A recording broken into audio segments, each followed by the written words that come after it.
Tell me a little bit about the battery technology and how long and whether it's going to work and whether we're going to have to service it and maintain the car and all that kind of stuff. You know, for the common man who buys this vehicle, how's it going to be? That's a good question. Our main focus with this car is to have a car available on the market which can be used as a first car. So we don't want to sacrifice anything on the usage at all.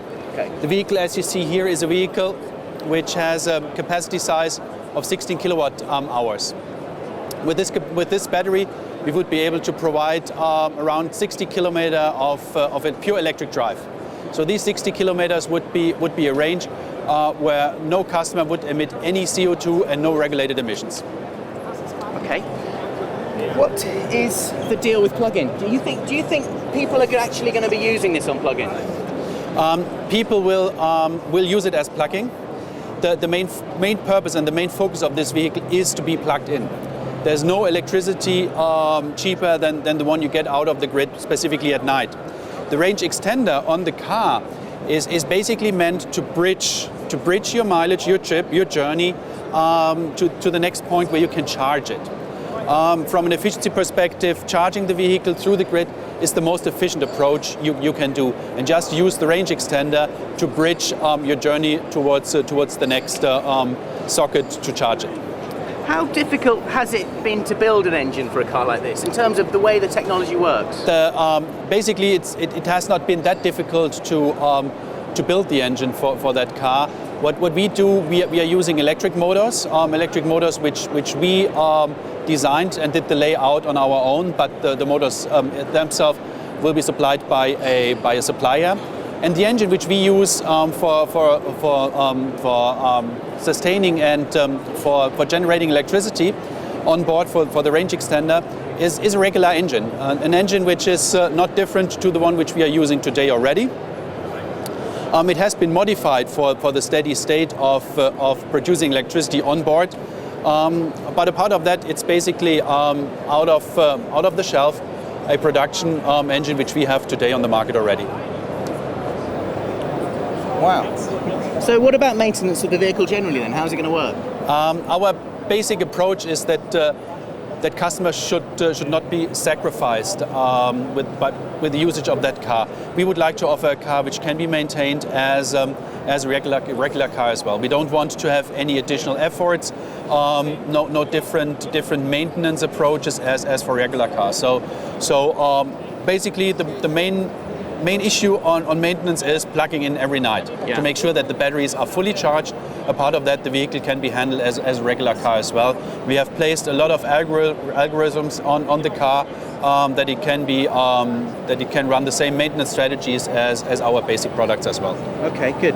And it's going to be a regular domestic plug-in.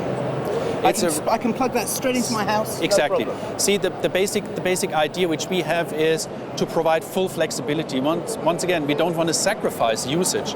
Therefore, whatever you use as a possibility to charge should be common, should be a familiar system, something everybody knows, and should be based on a socket technology which is widely available.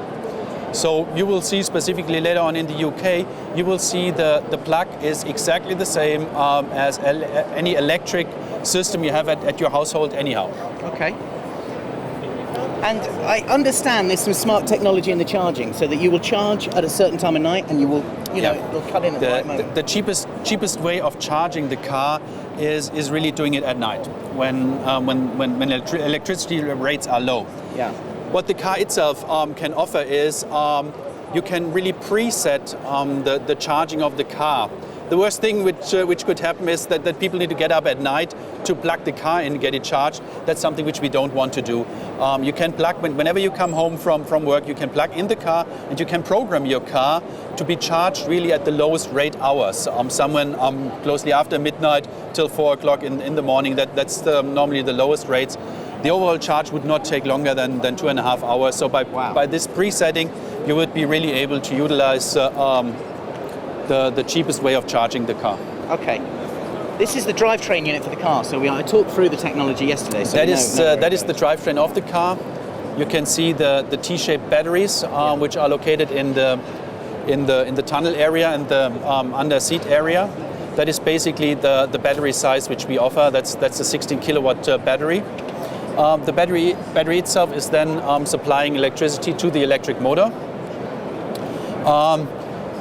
On the right-hand side, you see the range extender. This range extender kicks automatically in when the battery gets depleted. So from a driver perspective, you don't need to worry about starting or shutting off the engine. That is done automatically. Whenever the battery gets depleted, the engine kicks in and shuts off when there's no need anymore. Excellent. Let's go over to this car. Just stand by it, and we'll continue our conversation. I have to say, I am sceptical. I'm sceptical from the sense that GM in the past have not been 100% reliable on their EVs. I'm sceptical. Yeah. Because in the past, GM have not been 100% reliable from a public perception on their EVs. The development of the EV1, it disappeared. They made a film about it, all that kind of stuff. Can I honestly believe that this car is going to be available to me to buy? Pretty simple. England? This car, as it stands here, is available on the market in 2 years. End of 2011, this car will be on the market. As we did with the EV1. The EV1 entered the market, and the car disappeared on the market because of different reasons. This car will come, and this car benefits from the knowledge and know-how which we gained with the EV1. So you really see here a next generation of electric vehicles being provided by General Motors. And the car will be available on the market as an Opel, as a Vauxhall, and as a Chevrolet. Wow. So in the UK, I can buy it as a Opel Ampera. Go out to the showroom and buy one. You will be able to buy this vehicle as a Vauxhall Ampera in the UK. Great.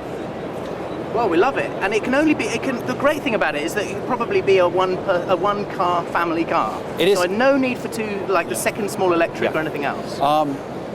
The intent is to provide our customers with a car which can be used as the first car of the household.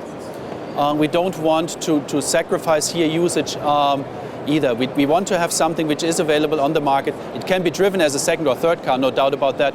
But the basic purpose is that it can provide mobility for a first car in the household. Brilliant.